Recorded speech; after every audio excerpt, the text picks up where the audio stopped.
Ordered lists are like an ordered list, except that each list has an item number.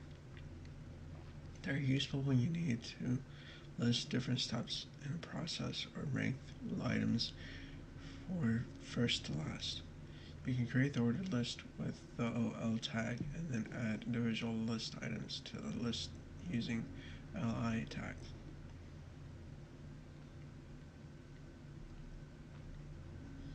The output would look like this. 1. Preheat the oven at 350 degrees. Mix whole wheat, flour, baking soda, salt, cream the butter, salt, cream the butter, salt, and sugar in a separate bowl. Add egg and vanilla extract to bowl. Under the heading that says countries with large brown bear populations, add the ordered list. Do not add any items to the list just yet.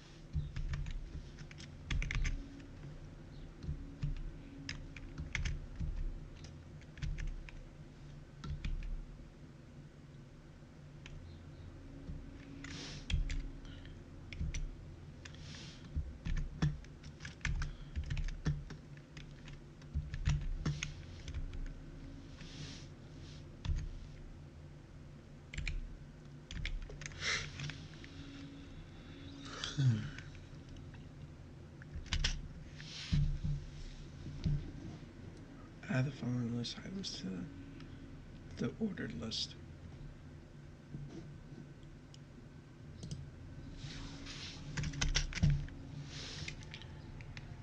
Russia.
To review some of the concepts you've been learning, take a look at the material cheat sheet.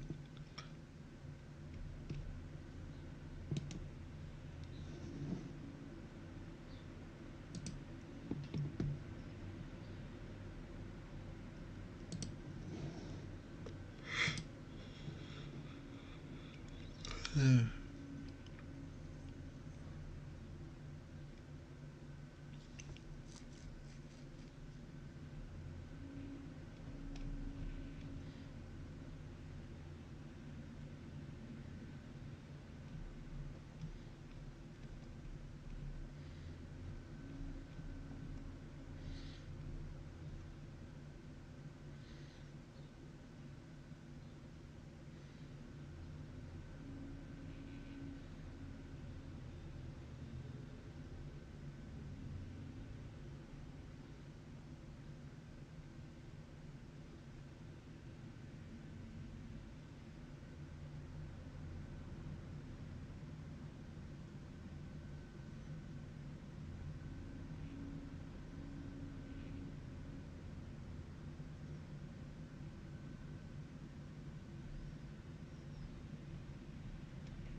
Images.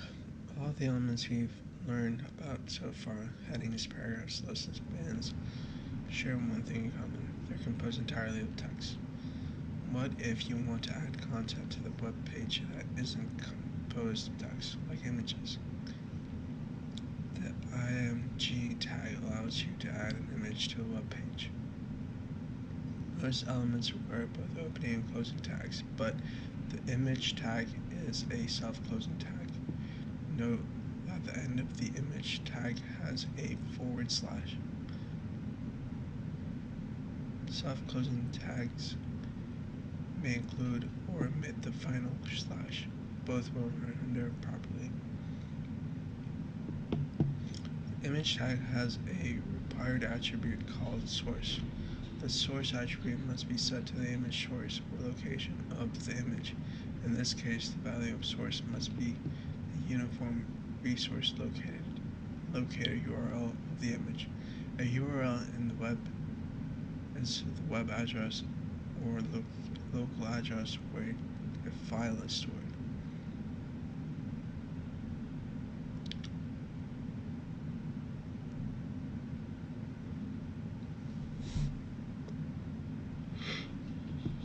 Under Media, H2 heading, add image using the following URL at the source as a source for the image.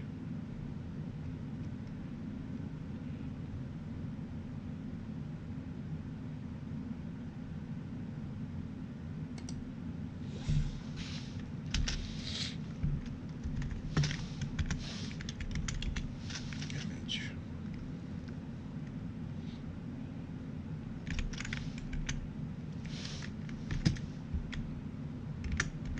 Source.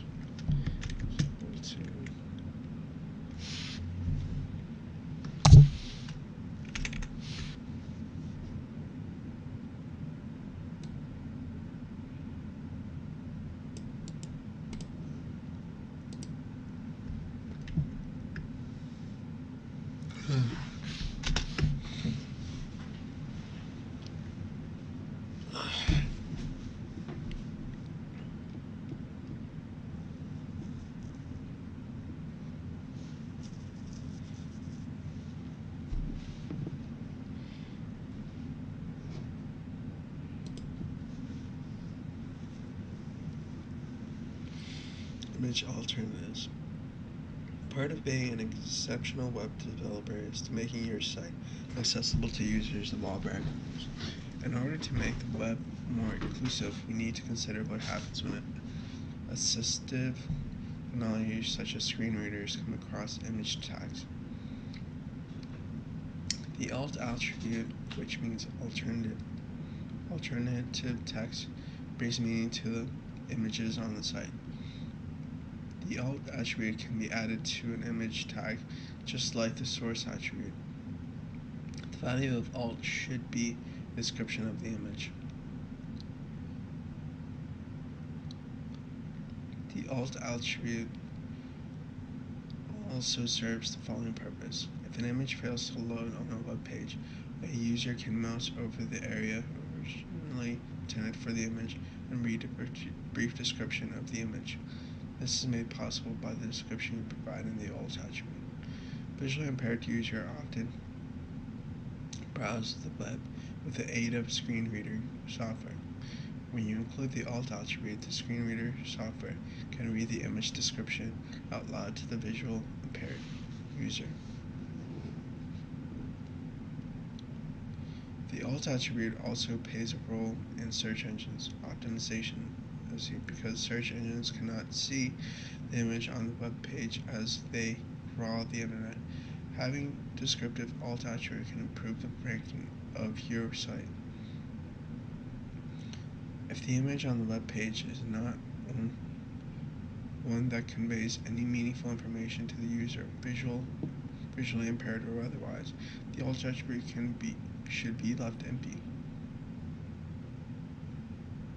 Add the alt attribute to the image and include a description. Make sure the description accurately describes the image.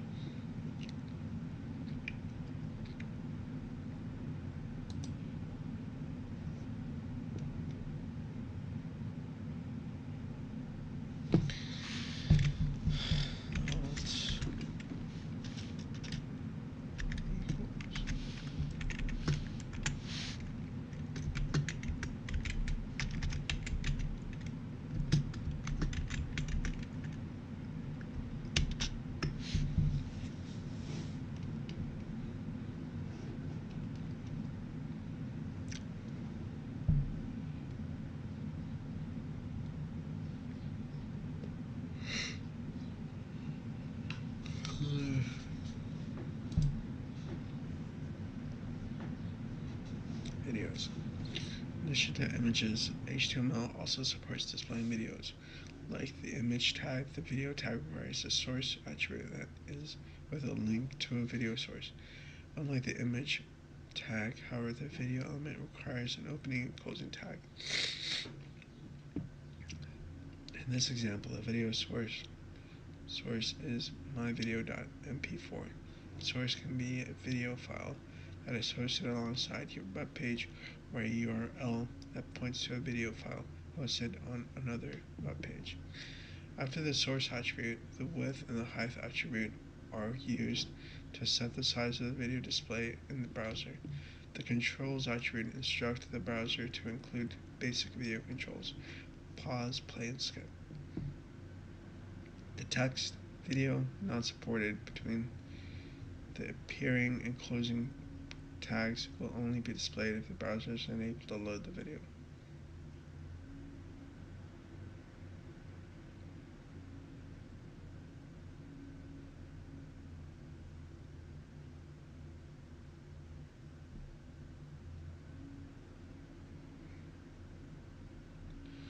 Under the image, create a video tag and add the following video URL as the source. Be sure to create a closing tag as well.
Okay, let's see.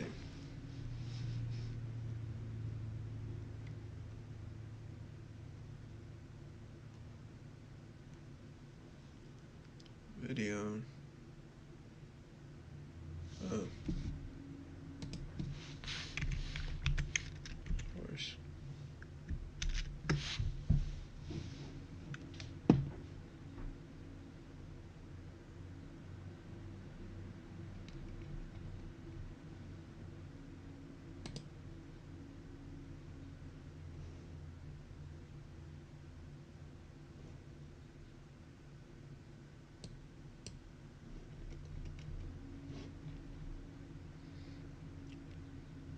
Define the width of the video as 320 and the height as 240. Make sure that you also include the controls attribute.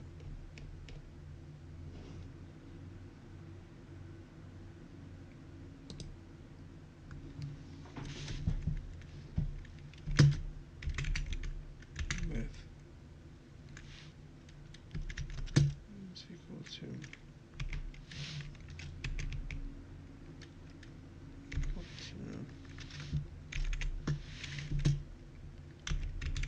height equal to controls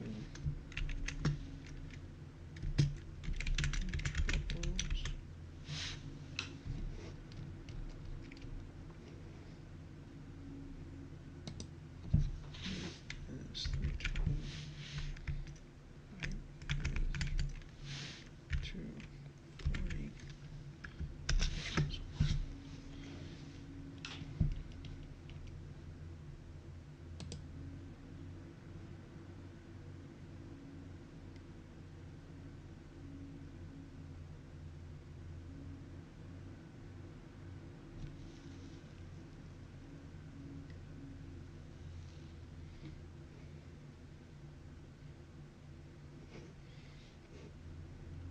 In between the opening and closing video, add the phrase video not supported, which will display if the browser is unable to load the video.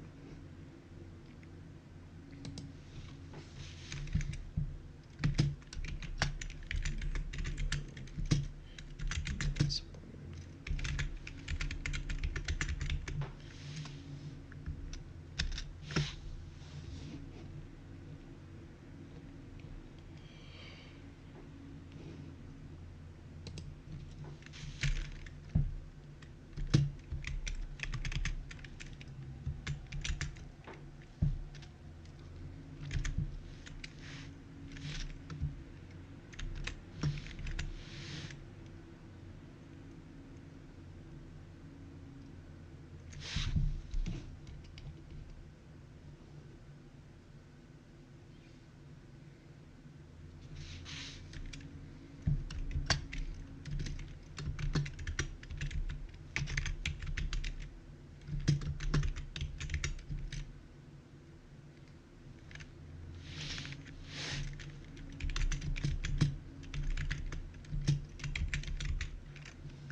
Review. Congratulations on completing the first lesson of HTML. You are well on your way to becoming a skilled web developer. Let's review what you've learned so far. HTML stands for Hypertext Markup Language and is used to create the structures and content of a web page. Most HTML elements contain opening and closing tags with raw text or other HTML tags between them. HTML elements can be nested inside other elements. The enclosed element is the child of the enclosing parent element. Any visible content should be placed within the opening and closing body tags. Heading and subheadings H1 to H2 tags are used to provide titles for sections of content. P, span, and divs tags specify text or blocks. The EM and strong tags are used to emphasize text. Line breaks are created when the BR tag with the BR tag. Ordered lists are numbered and unordered lists are are bulleted. Images and videos can be added by linking to all existing sources. In the next lesson, you'll take control the content that you've added to this website and transform it into an HTML document that's ready to be on the web. We've left you with the final code. Feel free to play around and modify it to using the new elements you've learned. If you want to review how to structure HTML in project and use a semantically meaningful element, watch this video below and follow along with one of our experts.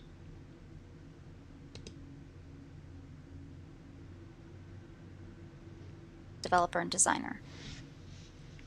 In this screencast, we will be diving into HTML structure.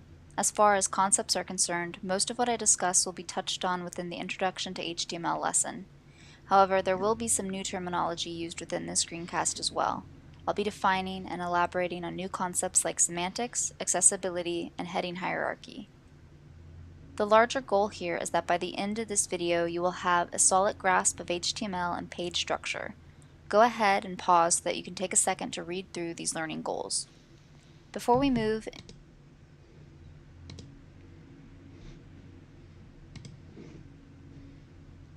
Parts of HTML elements.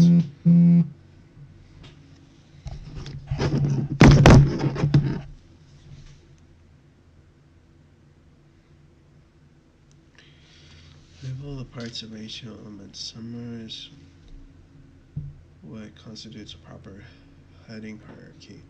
Analyze the design and can deconstruct it into coherently grouped HTML elements. Explain the importance of the alt attribute. Explaining why structure is important. Into our project, let's just take a moment to zoom out and think about HTML from a very high level. What is this type of language and how does it differ from other languages? If you stick with web development, you are eventually going to encounter JavaScript, and it's important to realize that there are some fundamental differences between a language like JavaScript and a language like HTML. HTML is classified as a declarative language. Declarative languages describe a desired result without explicitly listing steps that must be performed. For example, if we look at the page we're going to be working on, we have some text and some images. The code for this main heading can be found here in line 2. You may be familiar with this terminology already. We have our opening tag, our closing tag, and the content, important schedules. This entire piece of code is called an element. The important point here is that since HTML is a declarative language, we don't need to programmatically tell the browser how to display our content, in this case, important schedules. We can almost think of our HTML tags as black boxes where we don't need to worry about the implementation details for how the content of a tag gets displayed to the screen. We can just state the end goal and move on. In other words, with languages like HTML and CSS, we are telling the browser what to do, not how to do it.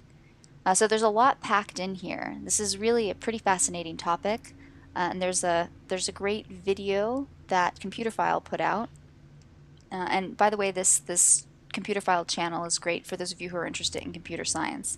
I'll go ahead and share this video and resources just in case anyone wants some more context here. Okay, so now that we have thought about HTML in terms of language classification, the next thing I want to draw everyone's attention to is the overall structure of our page. Right now, this is very bare bones because there's no CSS styling it up. We're only dealing with our HTML, and HTML is all about structure. As developers, whenever we're making a site, we should be asking ourselves, what are the important pieces of content? What is the information hierarchy of our page going to look like?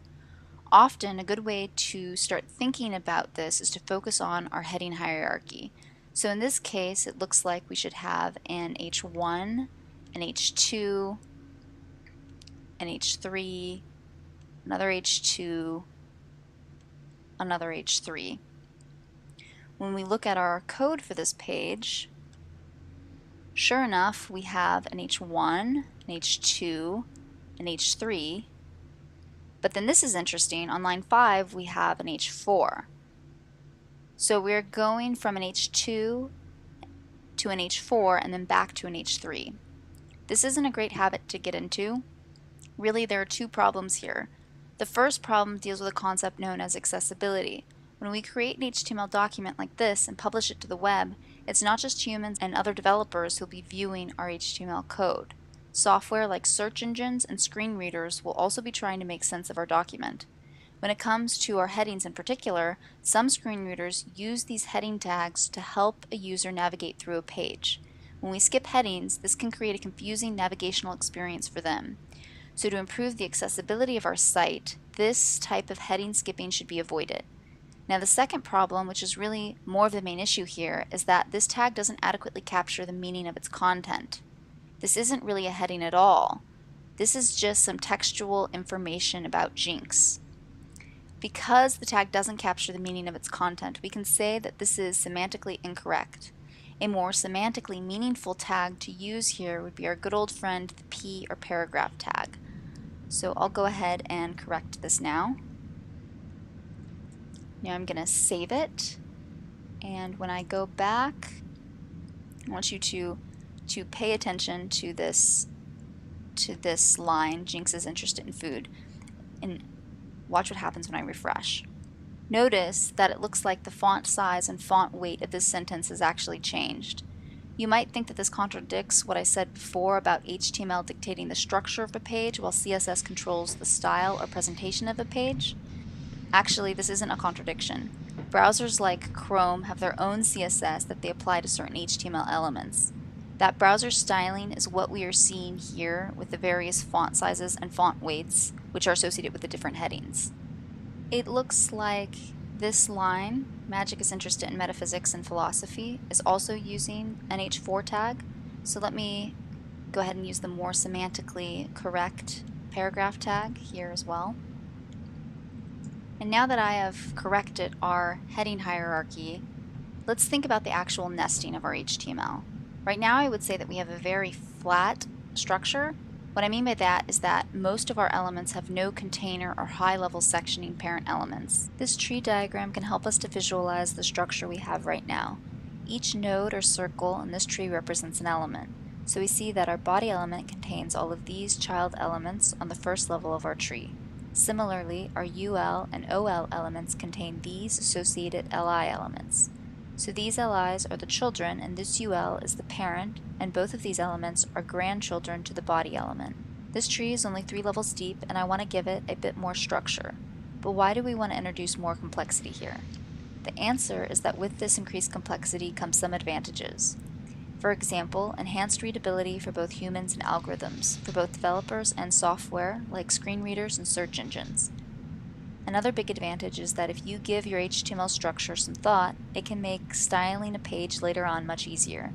This will become particularly important when you learn about using CSS to lay out a page.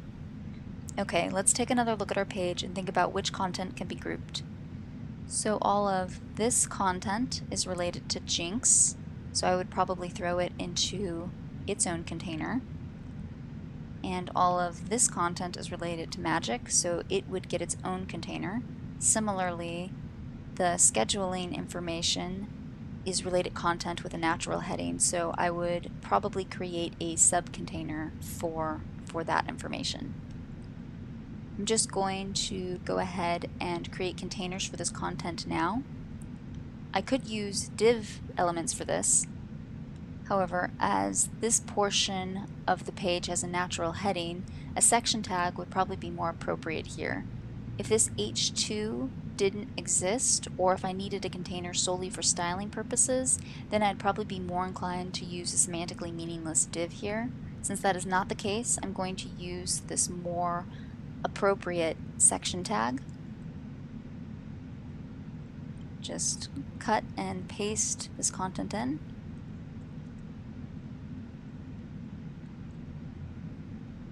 I also want it to group this scheduling information, so I'll use the section tag for that as well. And I'll do the same thing within the Magic section of the page.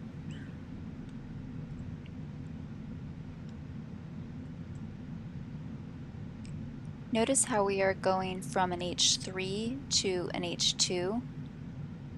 Isn't this an example of heading skipping, which we already know should be avoided? Well, from an accessibility standpoint, this is fine since this H3 is the last heading in its section tag, and this H2 is the first heading in its section tag. So with those edits in place, let's take a look at what a tree representation of this HTML would look like. Here's what the old tree looked like. Here's the new tree. As expected, we see that this is a more complex structure. We added 2 levels of depth to our tree. What we get with this increased complexity is a more semantically meaningful structure. This is an important concept which could be applied to all kinds of scenarios. It's this concept of complexity management. As developers, we need to be asking ourselves, is this move going to introduce more complexity into a system? If the answer to that question is yes, then we need to think carefully about what benefits this increased complexity gives us, and if it's really worth the costs. In other words, whenever we are increasing the complexity of anything, we need to do a pros-cons analysis of the situation. In this sort of toy example, I am confident that the pros outweigh the cons, but unfortunately problems won't always be this clear-cut. I think it's important to start thinking about this type of thing early on. One last accessibility improvement that I wanted to make is I wanted to add alt attributes to our image elements. This alternative text will show up if an image doesn't load. What's more, screen readers will read out this alt text to visually impaired users. The text we use should be descriptive but concise. For example, we should avoid phrases like image of or photo of, since that information is redundant. So I'll just say orange cat resting and black cat resting. Now that we've cleaned up the HTML for this page, let's take a look at a second page. Since the font styling for this text is all the same, in this case it's a bit more difficult for us to assess what our heading hierarchy is. When we can, we should always try to design around a site's content itself. So maybe this is actually a good thing, as it forces us to really focus on the information here. Frequently asked questions seems like the main heading for this page. How much do cats kill? And are cats killing for fun? Those also seem like they should be headings, but of a lower rank. So let's go back to our text editor and open up the HTML file for this.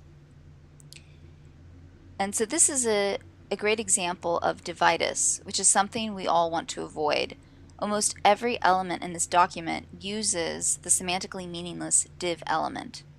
This brings up a good point. HTML is a very lenient, fault-tolerant language, and from a strictly technical point of view, this isn't wrong. However, from a content and accessibility and a readability point of view, we can do better. We want to clean up our formatting and pick tags that best capture the semantic meaning of our content. So let's do that now. I'm going to just copy and paste this into a new file I've created, so that way we can compare and contrast when I'm done here. Now I want to clean up my formatting. I believe most style guides recommend 2 spaces for indentation. We want to indent in such a way that our nesting becomes clear. In other words, indentation should help us quickly assess which elements are contained within which tags. I'm going to cheat a little bit here. I have a package within my text editor that will do the formatting for me. Now let's go ahead and focus on the heading hierarchy. Since we are not using semantic tags, this code isn't very readable, and I have to actually read the content of each tag to pick out my heading. But I believe this is the H1, the H2, and the other H2. Let's save these changes and take another look at our page. We see that the browser's default styling is now getting applied to our heading elements. Visually, this makes it much easier for us to pick out the important bits of information and the areas of interest in our little page. Now I want to scale out a bit and think about the more general sections of this page. This is going to be our navigation, which I'll be setting up in the next video when we learn about anchors. It makes sense to include this information in the header alongside this banner image. This is going to be the the main content of our page, and down here we have footer information.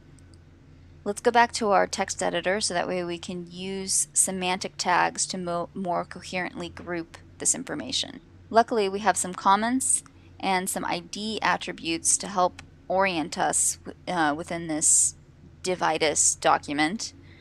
I don't think that we really need a container for this content, so I'm going to go ahead and remove this div now.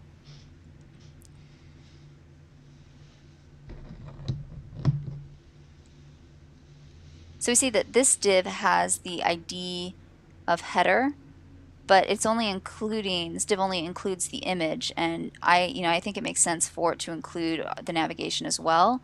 So I'm also going to delete this containing div. Maybe if I want it to style this image specially, I might use a div container for it. But since we're not worried about styling right now, I'm just going to get rid of it, and I'm going to make this div a header.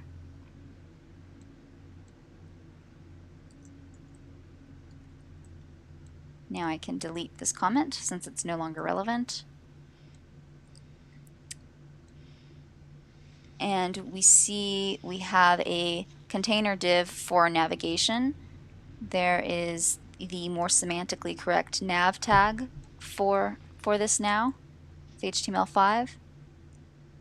I'm also going to delete this comment. So our main content looks like it also has a container div with an ID of questions. Again, I don't think that that's super necessary right now, but maybe if I want it to style this content in some unique way, I might include a div there. I'm going to use main tags for this content. And then for the footer information, we have a footer tag. Now back within main, I'm going to use the paragraph tag for this sentence here. The body count stands at over 2 million creatures each year. Similarly, we want to do the same thing for the second sentence. And I like to be very explicit in my sectioning of content, so I am also going to use the section tag to group each of these H2 areas of the page.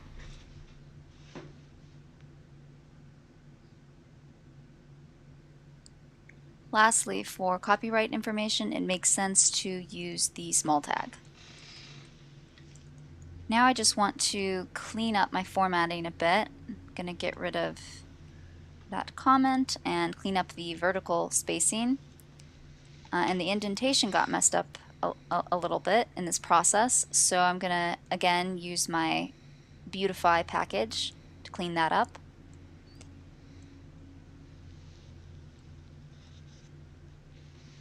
Finally, I want to remember to include an alt attribute within my image tag.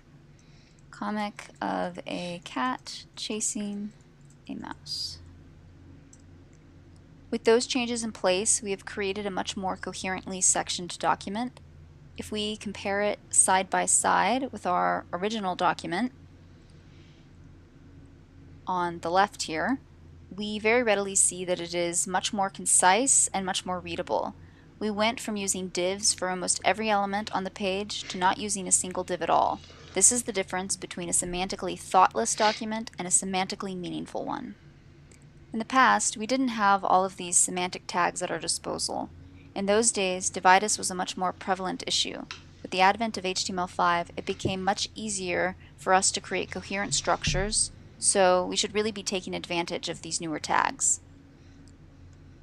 We've used pretty simple examples to introduce some new concepts, but it's important to realize that things are not always this cut and dry. When we start introducing CSS layout methods, that's when structure really starts to become more important, but also more nuanced. For now, I encourage everyone to start giving some thought to the structures that you create and the projects that you are working through. Also, as you browse the internet, think about the information architecture of the pages you encounter. Ask yourself, how would I group this content? What tags would I use here? Okay, everyone, that's all I got. Please remember to check out the additional resources for this video, and thank you kindly for your time.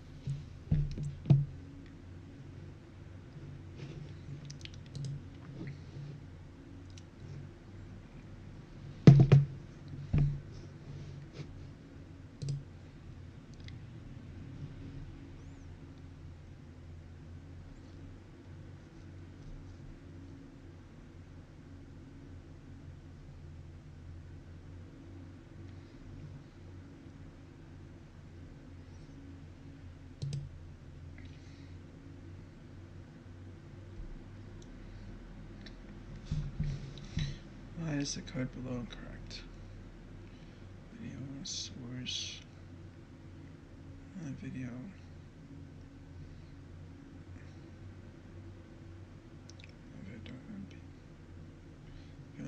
It's not a self-closing tag, right? It should have an opening and closing tag. The width and height of the room must be specified. It's not valid. The valid self-closing tag ends with a / greater than sign.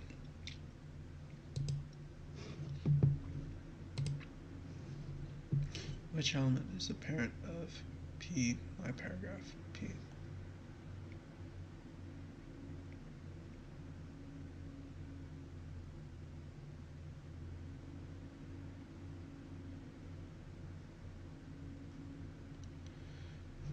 The div.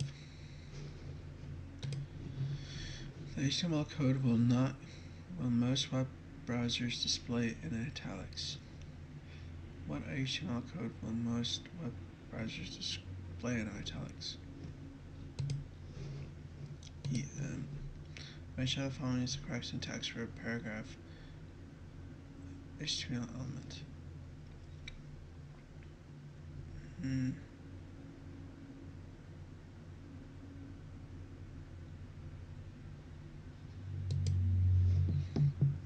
Okay. Following code results in no visible output to the browser. Why?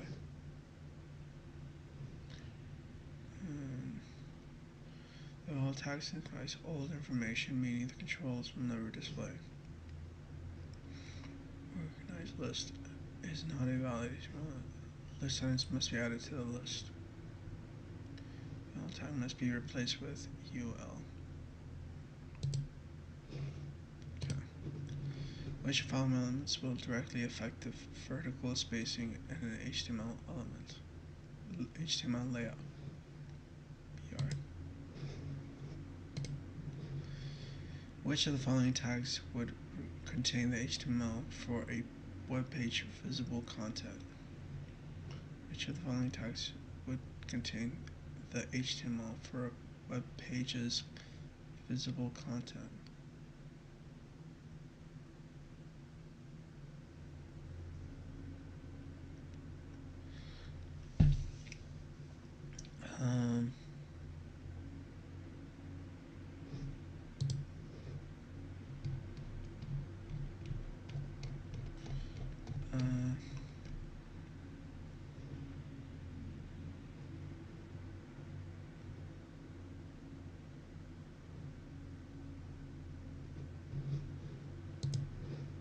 Missing HTML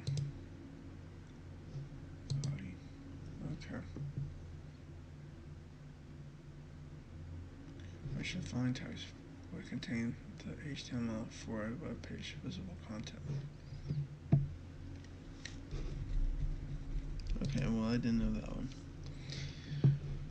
Which of the following is a valid HTML for the heading tag with the smallest size and lowest rank in the hierarchy?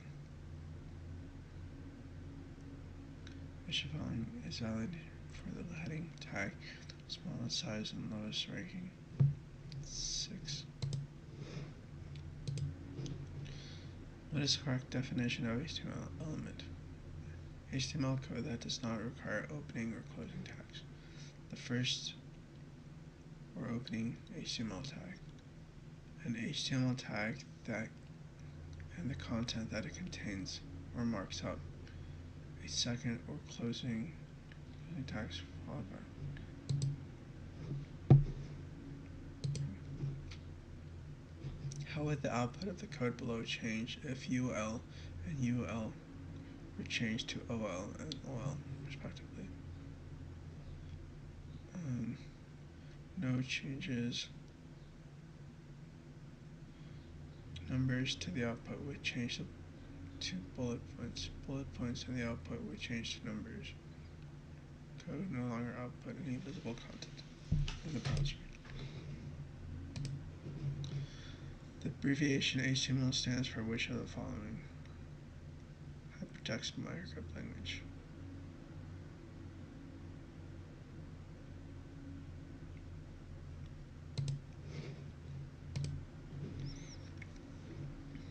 Match the blanks with the proper syntax to create a HTML paragraph element from the text.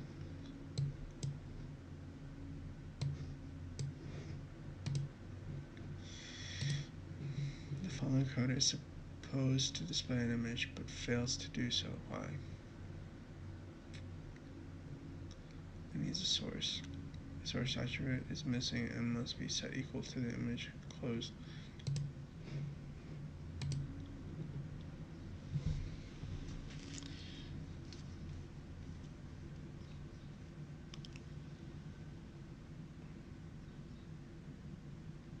Okay.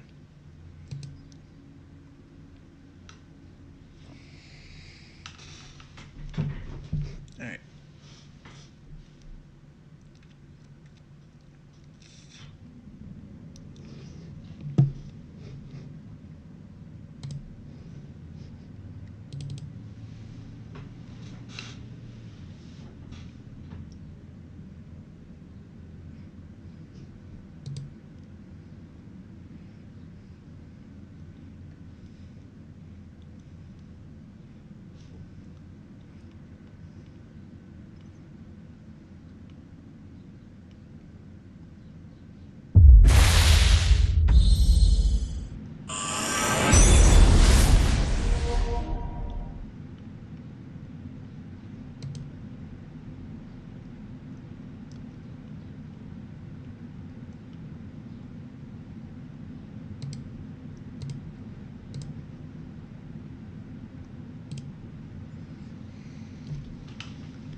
Mm. Okay, that's it for now.